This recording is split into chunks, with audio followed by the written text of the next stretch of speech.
Welcome to the joint blockchain and AI vlog from members of the OECD's AI Policy Observatory and the OECD's Blockchain Expert Board. Together, the groups were central contributors to the content of the OECD recommendation on blockchain and DLT, as well as the OECD AI Policy Principles, which were adopted formally by all OECD permanent members. Together, the AI Principles and Blockchain Recommendation are among the world's most important web3 policy framing documents. They represent the first binding intragovernmental legal standards of how public and private actors can work to create future-ready, cohesive, and compliant global systems.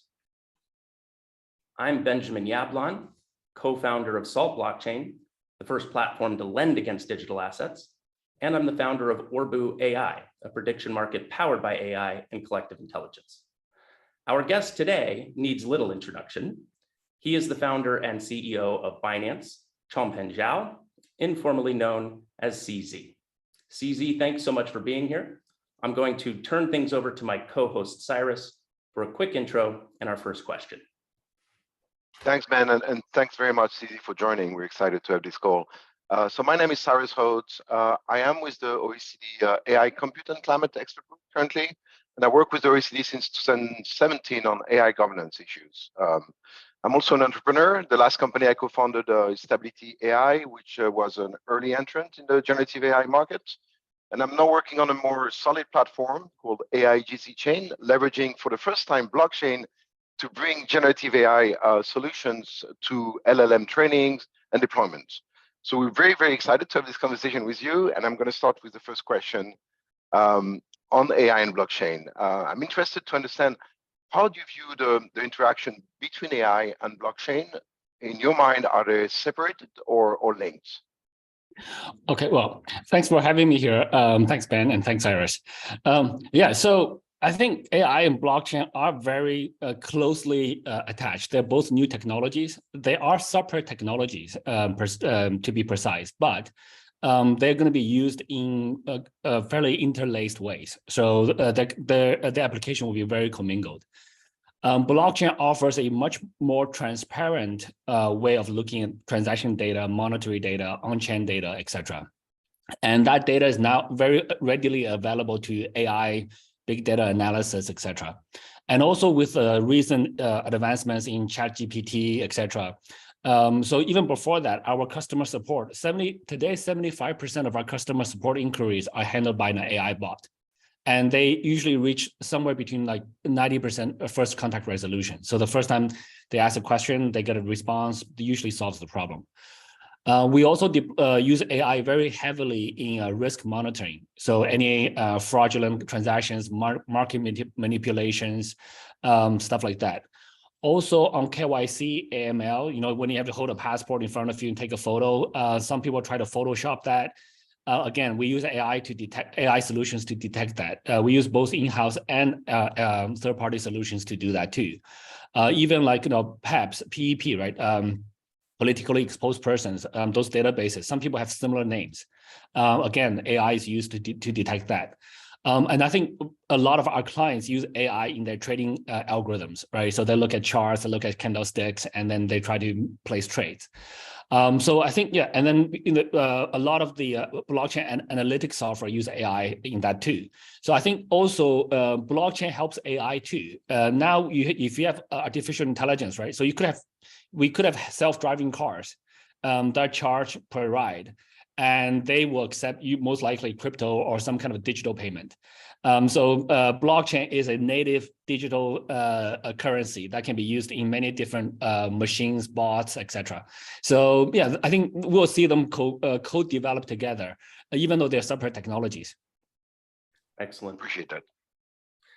So CZ, with OECD nations rallying behind the principles and the recommendation, what impact might this have on non-OECD countries from a policy perspective, in your opinion? What do you think we're going to see as regulations evolve in light of these sort of large-scale recommendations? Yeah, so I think having OECD's recommendations is super helpful, not just to the OECD countries. I think, look, to be very frank, most regulators try to copy each other, right? But that's human nature. We all want to copy what other people are doing well, and then we try to avoid other people's mistakes. So I think having people recommending policies, regulatory framework, collaboration between regulators all around the world gives the industry a coherent set of approach on how to deal with crypto. I think largely those recommendations will be copied by the countries not even not in OECD. I mean, they're not going against each other. I think they'll just try to copy each other. So I think having those type of regulatory clarity is going to be super important. And we also understand not all regulatory frameworks are going to be positive from day one. There may be some tuning back and forth over time. There may be some adjustments, but having clarity is generally better than not. So I think having those countries will copy basically. I think that's an interesting take on it, and I think that is a bit of what we're seeing. So hopefully that trend continues in a collaborative way between both the governments and the industry participants, so that we're able to create more cohesive solutions faster and have a lot less of the acrimony that we've seen maybe over the last 2 years or so. Yeah, oh, please. Yeah, there are some countries that will always try to do their own thing, right? So if you look at China, they ban crypto exchanges, they ban crypto mining, they want to push their own CBDC. That approach is not copied by other countries. But it's good to have different experiments going on in different places. I personally don't think the China experiment will work well, but it's good to try, right? You never know. Yeah. Right. Definitely. Yeah, super interesting. We're trying to differentiate in this conversation with Ben the societal implication of deployment of distributed ledger technologies, DLTs, for government from the up and downs of the crypto market, which you're very familiar with. How could you help highlight what are the fundamentals of DLTs that you would like to see deployed, and what benefits for government and societies at large? Yeah, so I think there's a lot of benefits for DLTs blockchains in general. It's just a more transparent and more open and more secure protocol and more predictable protocol, right? So you have asset with predictable total supply. You have assets with predictable behavior. There's no one party that just wakes up and says, okay, I want to increase the supply. I want to double, triple, quadruple the supply, or I want to change the interest rate, or I want to do this and that. So it actually gives a much more predictable set of environments for people to operate in, for businesses, for et cetera.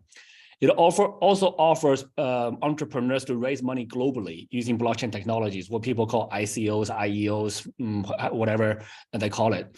It also allows people to transact globally. So we can now build a much more global platforms, much more global businesses based in local jurisdictions. So all of this are extremely helpful. On top of that, everything's very transparent. You can, like, for example, today, everybody knows we have somewhere around $60 billion worth of user assets. That's verifiable on the blockchain. This you don't see in a bank. Right, you have to depend on some third-party auditor, do a month-long audit, and it's always going to be delayed. So the transparency increases, the predictability increases, the utility increases, the cost decreases, the ease of use increases. So I think this will have profound impacts on both local and global economies. So the countries that embrace this new technology will benefit first, and those benefits will continue to compound up. And the countries that kind of neglect this technology will usually suffer will be left behind, and they'll be less developed. So if you think about countries who didn't catch on to internet early, they're now in a worse economic position than the countries who caught on to internet earlier. So I think this technology has profound impacts, and this is why it is important for countries to engage in this industry and to publish regulatory guidelines early and then adjust them over time. Excellent. 100%. So here's a question that's close to my heart, having been through multiple cycles of regulatory change in the years of founding SALT and scaling it and moving through tumultuous times. In your opinion, CZ, how is innovation helped or harmed by regulation? I think Well, I think there's both, right? So innovation sometimes mostly is good, but there's a lot of failures in innovation. So when a business fails, when a platform fails, certain users do get hurt. Certain innocent people, retail guys, or even institution guys do get hurt. So innovation is not without cost. Regulations also has both sides. Not all regulations are fantastic, but having zero regulation gives us zero clarity. There are some very positive regulations too. So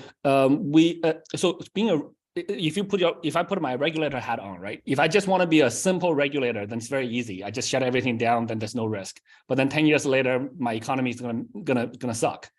So the good regulator would be, okay, how do I prevent a problem, or how do I reduce problems while encouraging good innovation? So that's the tricky balance. When you put, how do I get economic growth as one of my KPIs, right? So it's not just preventing everything from happening. I got to encourage economic growth. We see that there's a balance, and in different countries, again, it's actually different. Smaller countries can have much more flexible frameworks, and they just deal with problems on case-by-case basis because of the lower population, the smaller country. Whereas if you look at a large country, again, for example, like China, right? If you have a very loose regulation, there are going to be tons of scammers, there's going to be tons of fraud, stuff like that. So they have to have very harsh rules. So it's tricky. But in general, though, I would say any regulation that increases transparency, increases security are good. The regulations that prevent a complete black bans, because one problem happened, they ban everything, that's usually not good. So complete black bans of crypto exchanges, which is a pretty core part of the business in this industry today.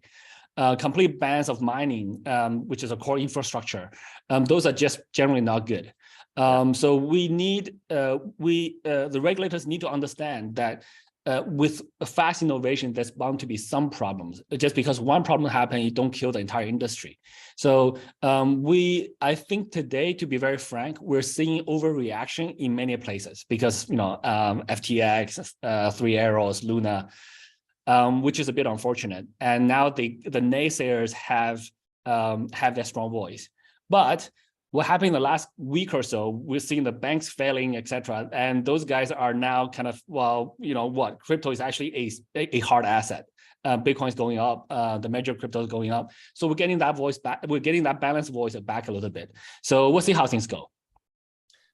I think you're on point there. And we're really seeing the initial use case of crypto in the limelight with in light of what's gone on with these banks. And there's another question that we have here, but it's basically been answered, Cyrus. So we're going to ask about aligning cross-border collaboration, but CZ really went straight into that in the early one. So if you'd like to go talk a little bit about energy usage and get into that, you might maybe just jump into number 6 on our question. Sure. Well, we had a question for you regarding, a big debate now. So there's pushback on Web3, even with policymakers. I think there's a lack of understanding, and you talking there gives a lot of clarity, but it's also pushback because mining, especially Bitcoin mining, consume a lot of energy. So question regarding blockchain and the use of blockchain for exactly that, to understand energy usage and to try to reduce it and to make it more sustainable, especially when you talk about mining. Yeah. So first of all, I think the whole debate or questioning about Bitcoin mining being energy efficient or not, or wasteful of energy, it is a misconception. I strongly believe in that. If you look at any other asset type or any other money network or money platform that handles the volume of transactions that Bitcoin handles, they all use way more energy than Bitcoin mining. So if you look at banks, if you look at any other platform, non-blockchain based, everything before Bitcoin uses more energy to facilitate those volumes of transactions compared to Bitcoin. So Bitcoin is actually much more energy efficient than whatever is before that. The reason people question Bitcoin is because it's more transparent. With Bitcoin, you can easily measure the total hash rate, total energy used. It's a large number, But Tesla cars use electricity, and it's not a small number. But why people like Tesla cars? It uses less energy than than other type of vehicles. And before that, so you got to have a comparison to see how green it is. And I can tell you, if you tally up the amount of electricity, the amount of human energy, the amount of total energy that's used to facilitate transactions using any traditional method, banks, payment service providers, gold, whatever, it's going to be more than Bitcoin. So Bitcoin is already very efficient. And on top of that, now there are much better, even more efficient blockchains that use POS, proof of stake, right. That uses 1/1000th of the energy use of Bitcoin. And those can transact much faster as well. So blockchain is definitely moving in the right direction. So I would say blockchain is probably a million times more energy efficient than non-blockchain solutions. It's just that with blockchain, it's easy to measure. And when you can measure it, people point at this big single number and just say, hey, it's a big number, but compared to what? So if we do the comparison, we'll see, yeah. That's a very interesting perspective. You don't hear that often. Yeah. Ben? Excellent.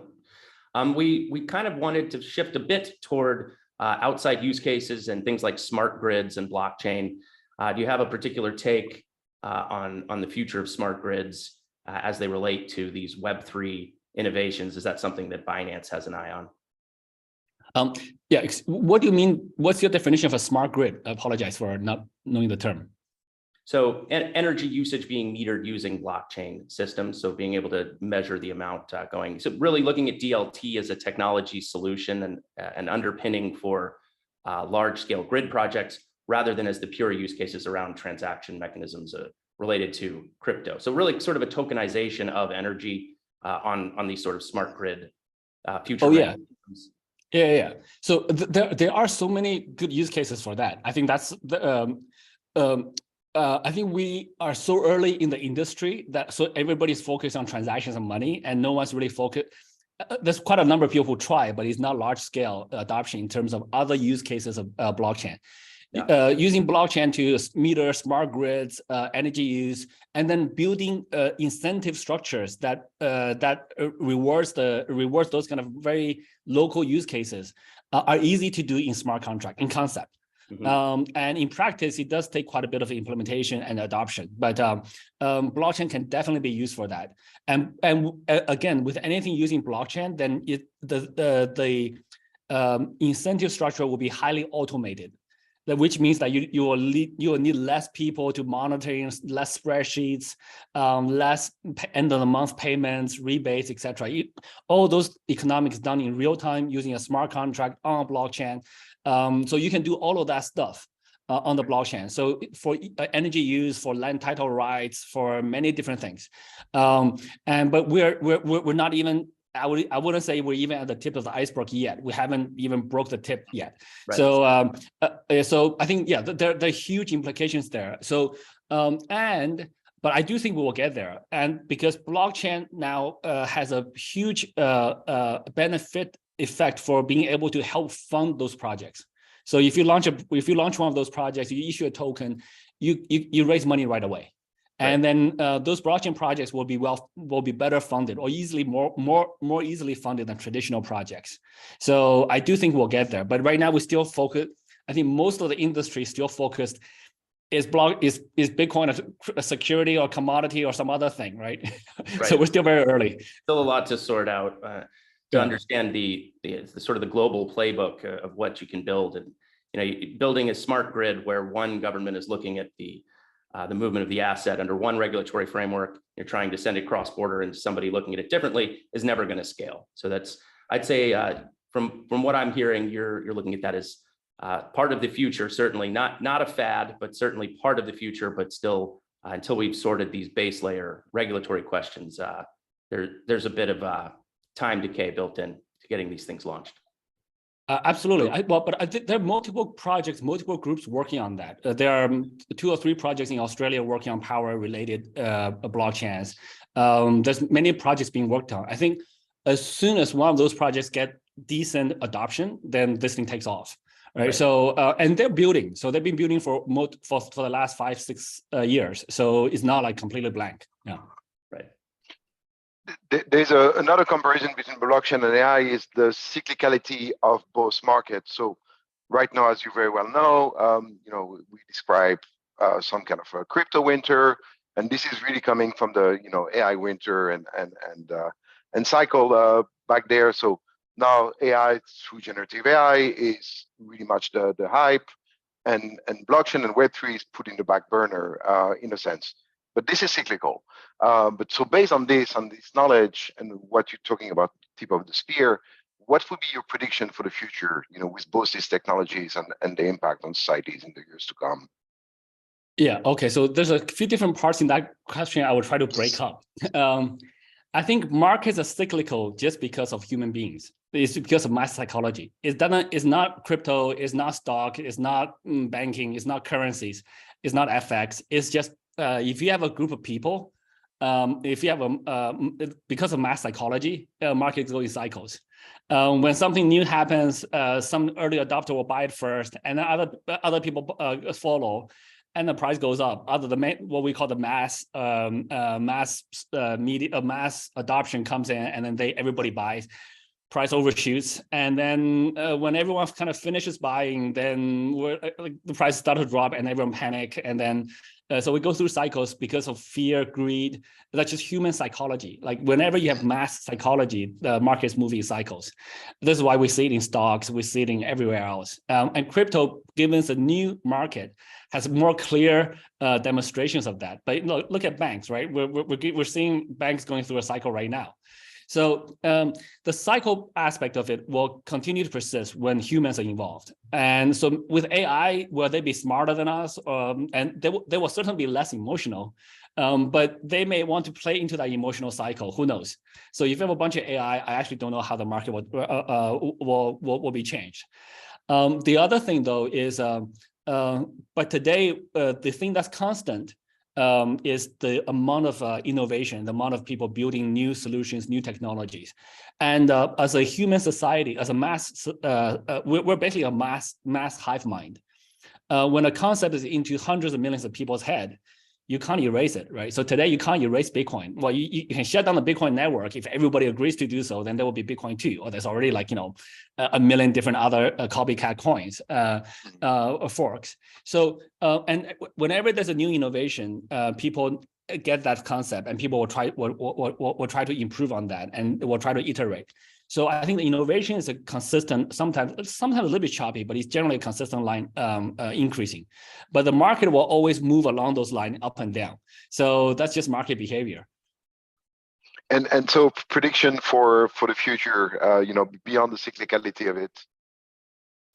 Look, I think basically the industry is getting bigger. There's more developers, more users, more use cases, and then more adoption. And by and large, crypto is limited supply, right? So Bitcoin's limited supply, Ethereum's somewhat limited supply. Ethereum has a minute inflation, but it's very predictable. It's controlled.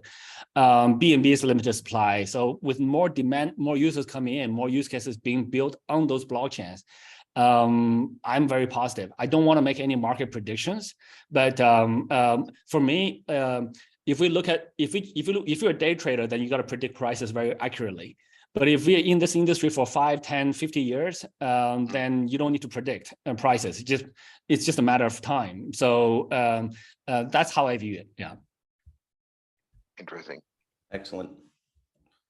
So to shift gears to more of a personal question, CZ, what can you tell us about some of the end goals of what you hope to achieve here? We've watched guys like SBF come in and promise he's going to spend all his money on projects that would impact humanity the most efficiently as part of effective altruism. That didn't happen, right? There was a lot of investor money, and you've committed to 99% of your wealth to philanthropy. What drives you there? What's the most impact on society and planet that you're looking to achieve as things progress for you?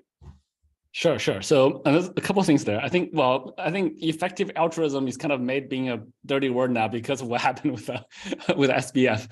So but I also don't believe that anyway. I think look, you can do good whenever you can. So you don't have to wait until the end. Having said that, I never really tried to cash out from Binance or etc. So I don't really have a lot of cash around me. But we still try to do very good. We still try to do our best to help whenever we can help. We donated $11 million to Turkey, about $13 million to Ukraine in the last year or so. So we try to do where we can. And in terms of final goals or lofty ambitions, I think, look, I don't have that many lofty goals. Like, you know, we're not trying to save. We want to contribute to improving things, but I'm not going to say, hey, look, I'm going to single-handedly save the planet or anything like that.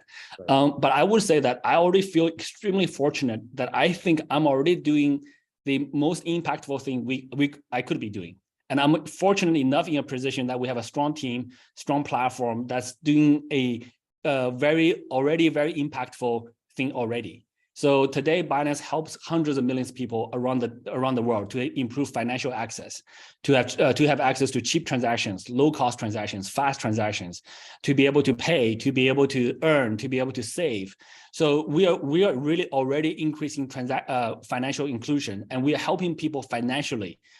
Every day I get 5 to 10 people thanking me, say, hey, look, I bought a house because of this and that, because we had access to your platform. Not that we give them money, but we just give them access.